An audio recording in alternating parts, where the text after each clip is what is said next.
Marcos capítulo 5, del 1 al 43. Una de las cosas más importantes que un niño debe adquirir cuando está aprendiendo a leer no es tanto saber el abecedario o cómo suenan las sílabas al combinar las letras.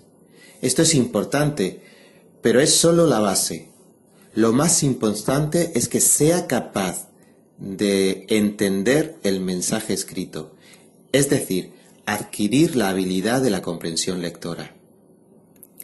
Y es que al leer la Biblia lo más importante es entender cuál es el mensaje que el autor quiso comunicarnos, sin perdernos en los detalles, que siendo importantes nos pueden desviar del sentido real de nuestra lectura. El capítulo de hoy es muy rico en detalles, que debemos meditar tranquilamente, pero sin perder de vista la enseñanza que el Espíritu Santo quiere comunicarnos. Estamos leyendo el Evangelio, que se enmarca en el género literario de la narrativa. Y la narrativa habitualmente utiliza la siguiente estructura. Así que vamos a identificar esta estructura. En primer lugar, el trasfondo. Sería el versículo 1. Nos sitúa en la escena del relato. Jesús y los discípulos salen del bullicio de las multitudes en la orilla oeste del lago. Por ejemplo, imagínate que están en La Manga en el mes de agosto y pasan a la orilla este, a Los Nietos, más tranquilidad. Es la tierra de los Gadarenos, población mayormente gentil, por eso el que cuidaran hatos de cerdos.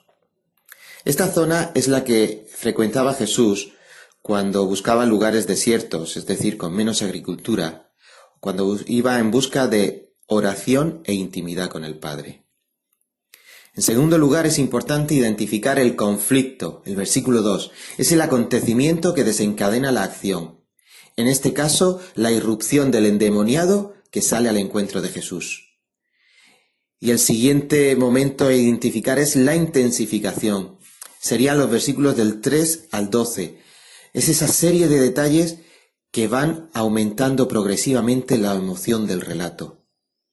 El tipo que sale de los sepulcros, que le atan con cadenas, que las rompe de modo que nadie puede controlarlo, su descontrol que le lleva incluso a autolesionarse, incluso el detalle que no es un demonio, sino una legión.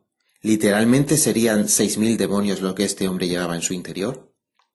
Y es que aquí podríamos divagar y discutir si los demonios existen o si son enfermos psiquiátricos. Yo creo que existen, pero también que el diablo adapta sus estrategias según la persona que quiere dominar. Y como nos enseñaba el hermano Joaquín Guerola, el diablo es el mejor músico, sabe interpretar todos los estilos musicales y nos hace bailar al son que más nos gusta. Llegamos al clímax, los versículos del 13 al 17, es el momento álgido del pasaje, el punto de inflexión que suele coincidir con la intervención poderosa del Señor. Así que los detalles siguen siendo muy importantes, pero tampoco hemos de divagar si los gadarenos eran unos materialistas, que lo eran como todos nosotros, y si únicamente se lamentan por la pérdida de los cerdos. Yo me fijaría en 3 detalles. Que el endemoniado se arrodilló, una actitud que se repite 3 veces en el capítulo. El endemoniado, la mujer con flujo de sangre y Jairo. El poder de Jesús librando al endemoniado de su plaga. Y el temor, que yo creo que incluso llegó a ser pánico, el temor de los gadarenos. Así que pregúntate, ¿qué sientes ante Jesús? ¿Te arrodillas? Cuidado, Santiago nos dice que los demonios creen y tiemblan, así que no basta con tener la teología de los demonios. El poder de Jesús, a pesar de una manifestación de tal calibre, los gadarenos decidieron que lo mejor era que él se marchara. Estaban perdiendo. Pero otra actitud fue ante el poder de Jesús, la del gadareno, que deseaba quedarse con Jesús. ¿Y tú qué? ¿Quieres quedarte con él o que se marche?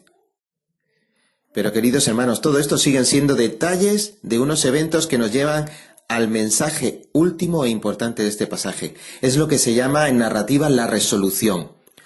Operado el milagro, Jesús dijo: vete a tu casa y a los tuyos, y cuéntale cuán grandes cosas el Señor ha hecho contigo y cómo ha tenido misericordia de ti. Y se fue y comenzó a publicar en Decápolis cuán grandes cosas había hecho Jesús con él. Y todos se maravillaban. Fijaos, esto es lo que el autor quería transmitirnos. Una vez que Dios ha operado en nosotros, ¿qué es lo que nosotros debemos hacer? Esta es la gran comisión. Esto es a lo que somos llamados todos los hijos de Dios. Y no he dicho nada de la segunda parte del capítulo. Pero bueno, esos son deberes para vosotros. Trata de buscar el trasfondo, el conflicto, el clímax y la resolución o el mensaje de la palabra de Dios que quiere el Señor que entiendas. Buenas noches.